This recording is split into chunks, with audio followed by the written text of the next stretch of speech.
Muito bem, pessoal. A partir deste vídeo, vamos estudar a lei orgânica aqui do município de Ijuí. Conteúdo previsto aí no edital do nosso concurso. Tem que estudar esse conteúdo, dentre outros. Pessoal, a gente tem então a lei orgânica, que é a lei que organiza a administração municipal, dizendo o que cabe ao município, o que cabe ao poder executivo, que é a prefeitura, ao poder legislativo, que é a Câmara. Nós vamos ver aqui as regras de organização do município. A lei orgânica, que é a principal lei do município, por isso nós começamos o estudo por ela. Pessoal, tem um preâmbulo aqui, uma apresentação dessa lei orgânica, que não costuma aparecer em prova. Só diz que os vereadores, representantes do povo, eles promulgaram esta lei orgânica. Princípios fundamentais. O município de Ijuí, como a gente sabe, ele integra o Rio Grande do Sul e nos limites da sua autonomia e competência, ele vai adotar os princípios da Constituição Federal e também da Constituição Estadual, naturalmente. E o município se rege por esta lei orgânica e pelas outras leis que ele adotar. Até aqui, nada que possa ser cobrado em prova. E o município, mantendo a sua unidade e autonomia, porque o município de Ijuí é autônomo, ele vai buscar integração econômica, política, social e cultural com outros municípios, geralmente da sua própria micro-região, para que juntos eles unam esforços para atender a sua comunidade. Também nada muito relevante para a prova. Chegamos agora no título 2, que fala sobre a organização municipal. O município de Ijuí, que se organiza, mais uma vez, de forma autônoma, para atender os seus interesses peculiares. Quando essa lei orgânica foi feita, o município de Ijuí já existia há bastante tempo e ele manteve o seu território. Agora vem a primeira questão que pode aparecer na tua prova. Os limites do município podem ser alterados nos termos da legislação estadual. Claro, porque o município de Ijuí faz limite com municípios vizinhos, municípios limítrofes. E a alteração desses limites só é possível mediante legislação estadual.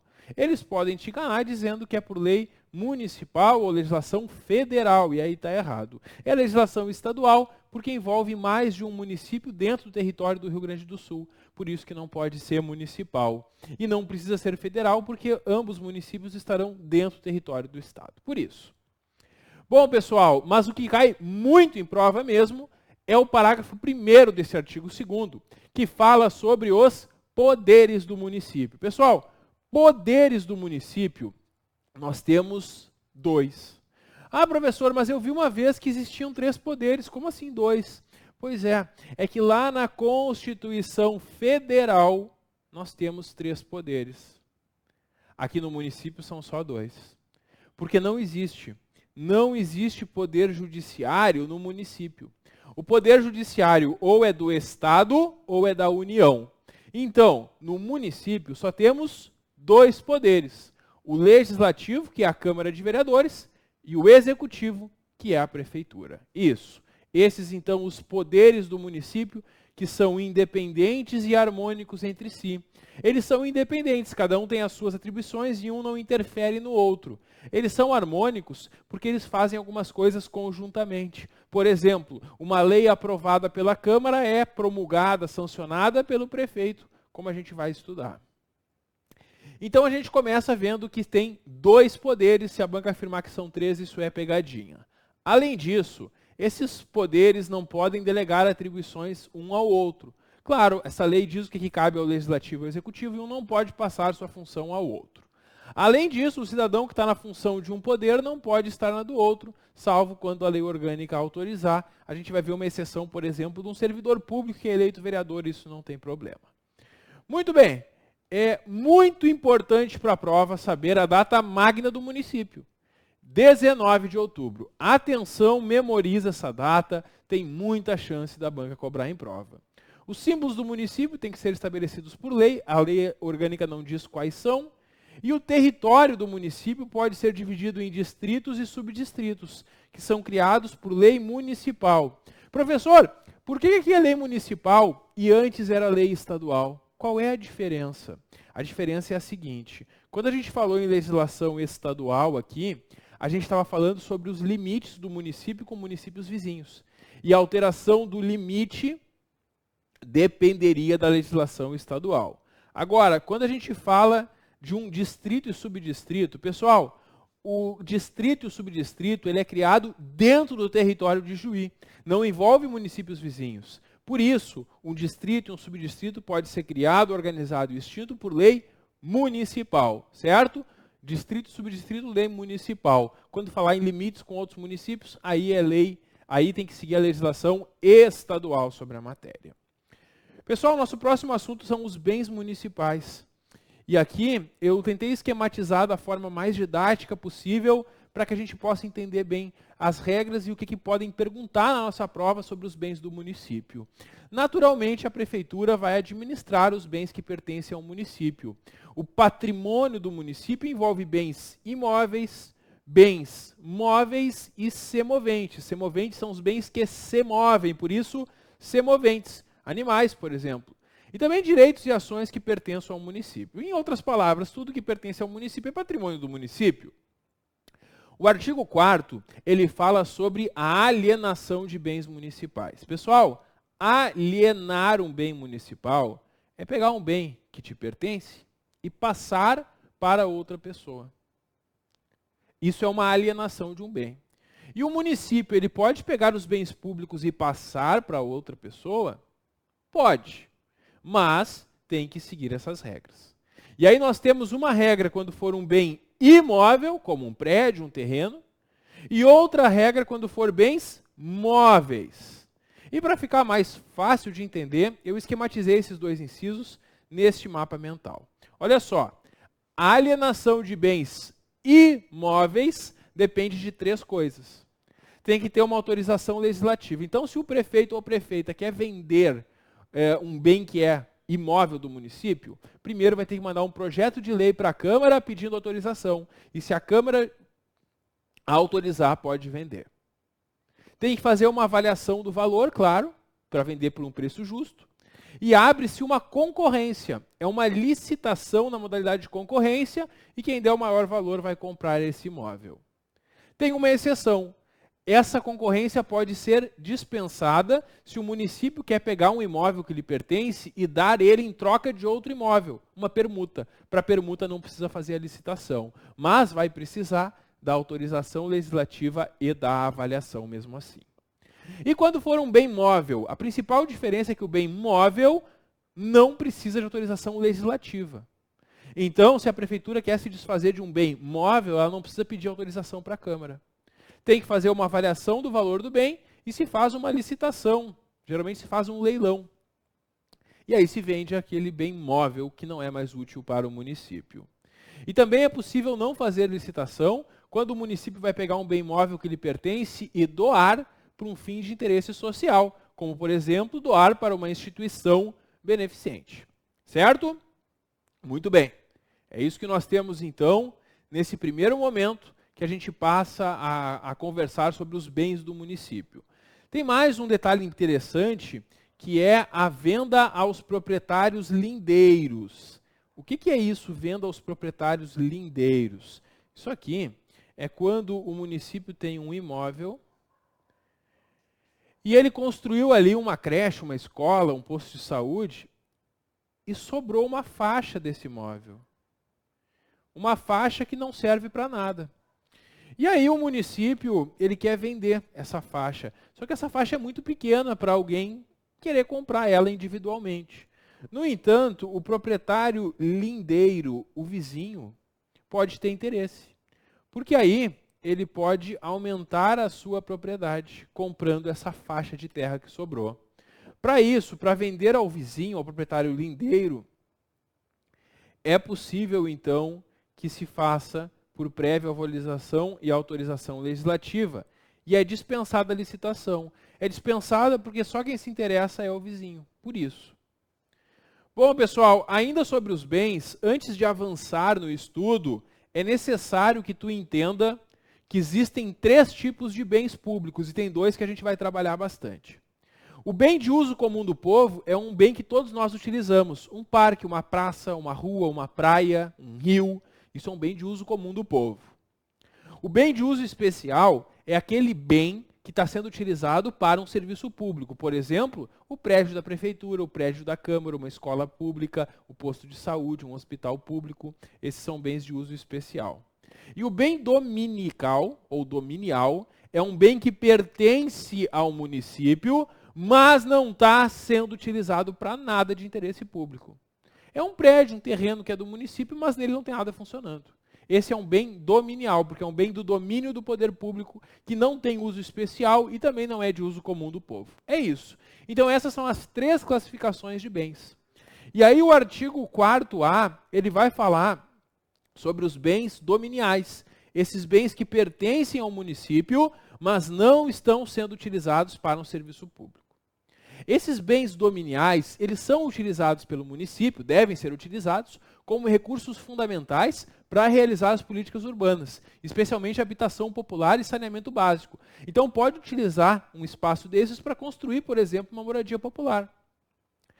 E aí também pode, para essas finalidades, vender esses bens ou permutá-los. Vender para ter recursos para investimentos ou trocá-los por outros que lhe interessem mais. Enquanto esses bens dominiais não tiverem destinação definitiva, eles não podem ficar parados, ociosos, sem nada. Então, se tem um imóvel, um terreno que pertence ao município e não está sendo utilizado para nada, deve ser feita uma permissão de uso, permitir que alguém utilize mediante um pagamento, e aí o município consegue arrecadar alguma coisa com este bem que está parado. Em caso de reconhecido interesse público e caráter social, o município também pode realizar concessões reais de uso dos seus bens dominiais, contendo, claro, cláusula de reversão. Uma concessão real de uso é abrir uma licitação e quem ganhar vai ter um contrato com o município para pagar para usar o espaço, como se fosse um aluguel, como se alguém pagasse um aluguel para usar um bem do município, com cláusula de reversão. Claro, o município pode pegar de volta a posse do imóvel assim que necessitar. E se o município fizer uma doação e a doação tiver uma destinação diversa da que foi ajustada, o município vai revogar as doações quando não se cumpre a finalidade em 4 anos. Quer ver um exemplo? Vamos imaginar que a Brigada Militar quer instalar uma nova unidade em Ijuí, mas não tem espaço nem dinheiro para comprar. E aí a Prefeitura de Ijuí diz, negociando, claro, com o governo do estado, combina, olha, vamos fazer um acordo, eu dou para vocês o terreno e vocês se instalam lá. É interesse do município, porque vai ter mais uma unidade da Brigada Militar. E é interesse da Brigada, porque ela queria se instalar e aí não vai ter o custo do imóvel. Os dois se agradam, é bom para os dois. Muito bem, pode ser feita uma doação para esse sentido? Pode. Agora, se o município de Ijuí doou para o estado o terreno, se passaram 4 anos e ainda não foi implantada aquela unidade da Brigada Militar, o município revoga a doação, pega de volta aquele terreno, certo? Essa aqui é a ideia. O artigo 4b, ele fala sobre os bens de uso comum do povo. O que são bens de uso comum do povo? Aqueles que todos nós utilizamos, ruas, parques, praças, praias, rios. E esses bens de uso comum do povo, eles devem ter sempre um conjunto mínimo de elementos naturais ou de obras de urbanização que caracterizem a sua destinação. As áreas verdes podem ser, inclusive, cultivadas e mantidas com participação da comunidade. Aí o artigo 4c, ele vai nos falar sobre o uso de bens municipais por terceiros. Um terceiro é alguém que não é um órgão público, não é da administração. Então, quando um particular, alguém quer utilizar um bem público, como é que funciona isso? Bom, a gente tem basicamente 4 regras, que eu resumi nesse quadro aqui. A gente tem concessão daqueles bens dominiais para uso especial. Aqueles bens que não estão sendo utilizados pelo município, é possível fazer uma concessão. Se abre uma licitação na modalidade de concorrência e quem ganha assina um contrato e vai pagar para utilizar aquela área. Perfeito. Segunda situação, a concessão de direito real de uso de bens de uso comum só pode ser mediante lei, porque um bem de uso comum é um parque, uma praça, uma rua. Essa concessão disso só pode ser feita por lei e tem que ser para finalidade de habitação, de educação ou de assistência social. A permissão é quando se permite que alguém use temporariamente, é por decreto.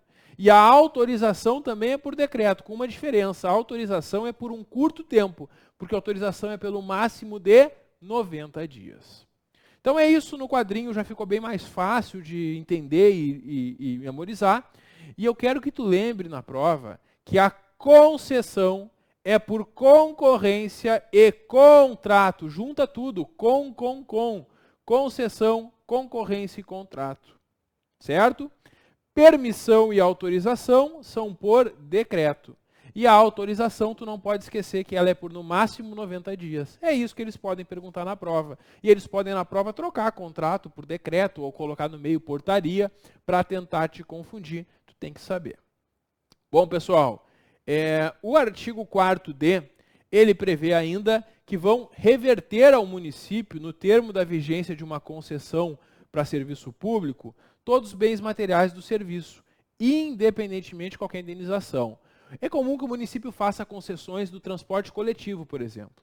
E se o município faz uma concessão do transporte coletivo, quando termina o contrato e a empresa vai deixar o serviço, outra vai assumir, ou o município reassume esse serviço, os bens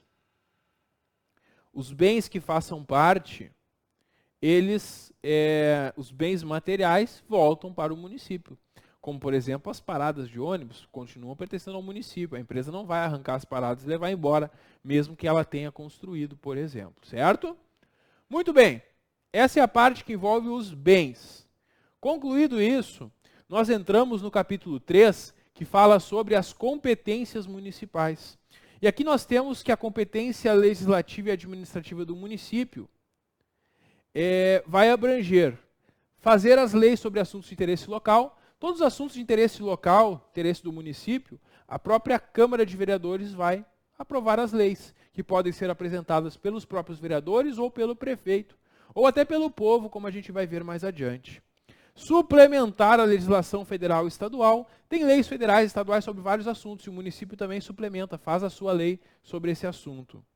E instituir e arrecadar os tributos de sua competência. O município vai arrecadar as suas taxas, impostos, contribuições, como, por exemplo, o IPTU. Elaborar as 3 normas orçamentárias, nós vamos falar sobre elas mais adiante nesta lei. Celebrar convênios, parcerias ou consórcios com a União, que é o governo federal, ou com o Estado, ou com outros municípios. Também, claro, criar, organizar e suprimir distritos. A gente viu, inclusive, que ele faz isso por meio de lei municipal.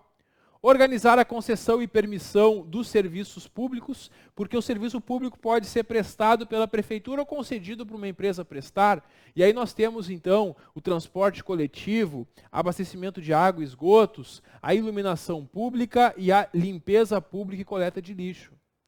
Também o município vai manter programas de educação infantil e ensino fundamental. No âmbito da educação, a prioridade do município tem que ser educação infantil e fundamental. Prestar com cooperação técnica e financeira da União o serviço de atendimento à saúde da população. Promover a proteção do patrimônio histórico e cultural local.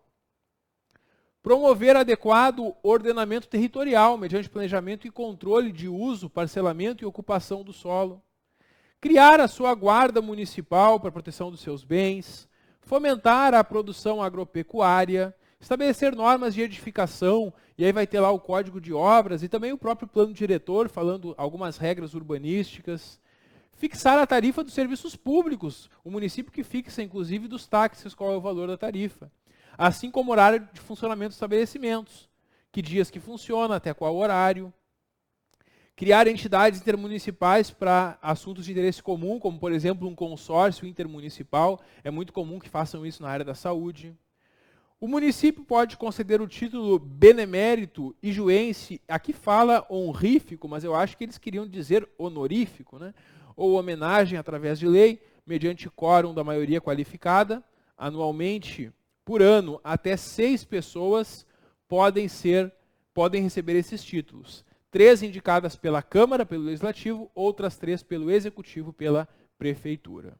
Também o município vai cuidar de tudo que envolve o serviço funerário e cemitérios, a utilização dos bens públicos, seguindo as regras que a gente viu no capítulo anterior, promover os programas de construção de moradias populares e melhoria das condições habitacionais e também do saneamento básico para a população, combater causas da pobreza e fatores de marginalização, fixar os feriados do município, porque cada município tem os seus feriados, prover sobre defesa da flora e fauna, preservação aí ambiental inclusive.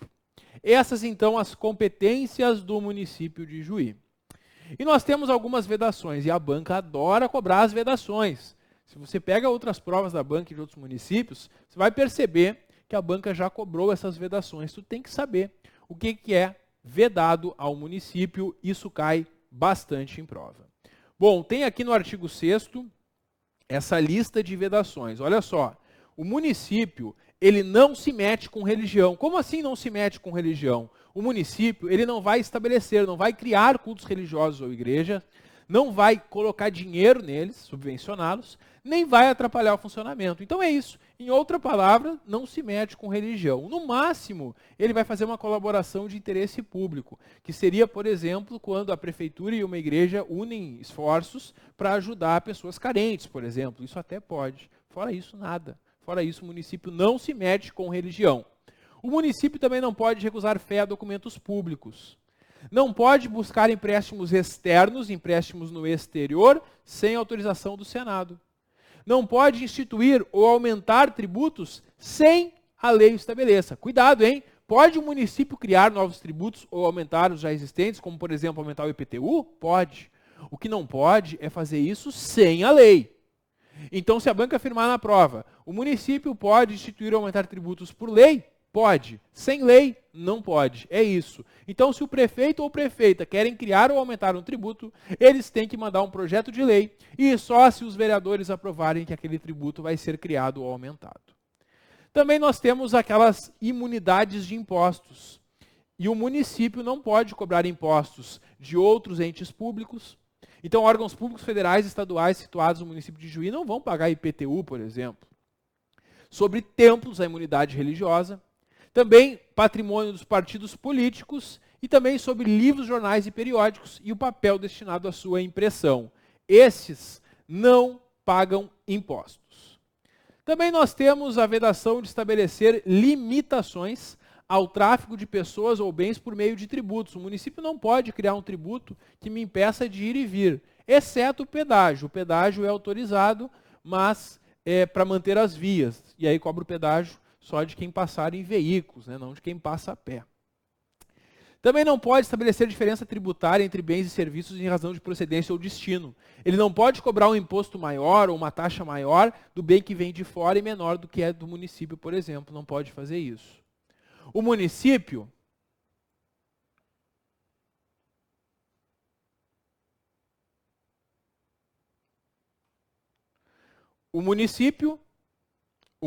que também não pode criar distinções entre brasileiros ou preferências entre si. Não pode tratar de forma diferente os brasileiros. Por isso, não faz diferença nesse concurso se tu é de Juí, se tu mora em Juí ou se tu nunca esteve em Juí. Todos os brasileiros são tratados da mesma forma, quem for melhor na prova vai ficar com o cargo. O município não pode tratar diferentemente os brasileiros ou criar preferências entre eles.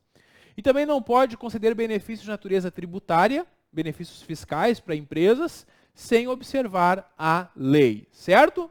Então é isso, pessoal. Com isso concluímos a primeira parte do nosso estudo sobre a lei orgânica aqui do município de Juí.